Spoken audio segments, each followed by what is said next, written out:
লাডি মাছের ভর্তা আমি বানাইছিলাম, কারণ মুখে একদমই রুচি নাই। তো কিভাবে বানাইছি এটাই তোমরা লগে শেয়ার করি। আর লাডি মাছের তোমরা কি মাছ খাও এটাও একটু জানাইবা।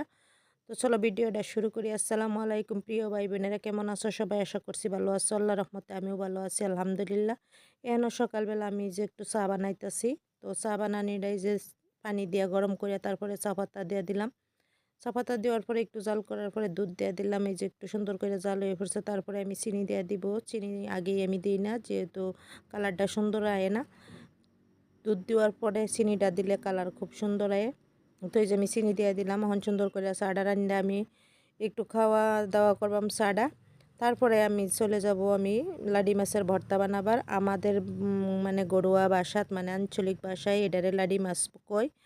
আর আমরা এটারে গরই মাছও কই, গরই মাছ আর লাডি মাছ বলি। তো তোমরা কি মাছ বলো এটা তোমরা একটু দেখতে জানাই ভাই। যে দেখো আমি মুড়ি লই লইছিলাম, বিস্কুট লই লইছিলাম, কিন্তু বিস্কুট দিয়ে খাইতে আমার কাছে একদমই ভালো লাগছে না, কারণ আমার মুখে একদম রুচি নাই।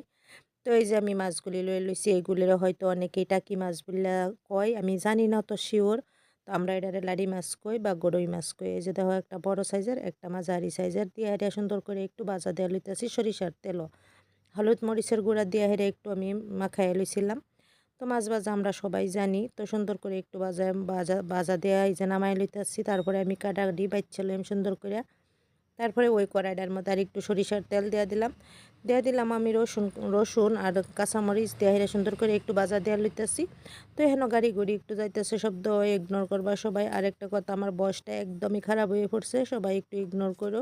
ক্ষমার দৃষ্টিতে একটু দেখবা, আমি অনেক অসুস্থ, তাই আমার এরকম হয়েছে। তো আমি এই যে কাঁচামরিচ আর রসুন ভাজার পরে আমি পেঁয়াজ আর আদা কুচানো দিয়ে দিছিলাম, দিয়ে হেরে সুন্দর করে আমি লাল লাল করে মানে ব্রাউন কালার হওয়া পর্যন্ত আর কি বাজ্যা লইছি। সুন্দর করে বাজ্যা এই যে নামাই লইলাম, কাটাগুলিও বাচ্চা লইলাম মাছের। তারপরে একটু নিমখ দিয়ে স্বাদ মতো একদম সুন্দর করে কেসলে কেসলে যাইতেছি। আমার আওয়াজটা হই না তোমরা ভয় পাও না, মানে একদমই আওয়াজ আমার গলার খারাপ হয়ে পড়ছে, তো ভিডিও দিতে লাগে তাই ভয়েস দিতেছি।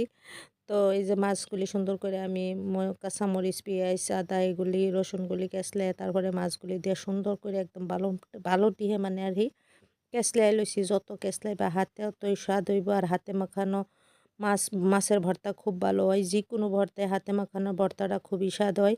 তো ফাড়ার মধ্যেও বাইটে লইতে পারে অনেকেই, ফাড়াত পিসালো। আমার বাড়িতে কেউই বালা ফানা ফাড়াত পিসা মাছ ভর্তা বানাইলে, তাই আমি এভাবে বানাই। এই যে দেখো তিনজনের লাগে তিনটা মুঠি বানাই লইছি। তো আমার ভিডিওগুলি কীরকম লাগে, সবসময় আমি সিম্পল রেসিপি দেওয়ার চেষ্টা করি, কারণ অনেকেই নতুন শিখতে চাই, ওই নতুন রান্না বান্না করে, তাদের জন্য অনেকই ভালো উপকার আয়। কারণ আমি একদম সিম্পল তরকারি এই সিম্পল রান্না করি সবসময়, এটা তোমরা দেখো। আর যারা ব্যাচেলার আছো তাদের জন্য খুবই ভালো। তো এই যে আমি ভাত লই লইছি, ভর্তা লই লইছি, খাওয়া দাওয়া করতেছি। মুখে একদম রুচি ছিল না, তাই ভর্তা দিয়ে ভাত খাইতেছিলাম। কীরকম হইলো ভিডিওটা যদি ভালো লাগছে তা আমার পাশে থাকবা, সঙ্গে থাকবা। আমার জন্য একটু বেশি বেশি করে দোয়া করবে। আজকের জন্য আল্লাহ হাফেজ, সুস্থ থাও, ভালো থাও।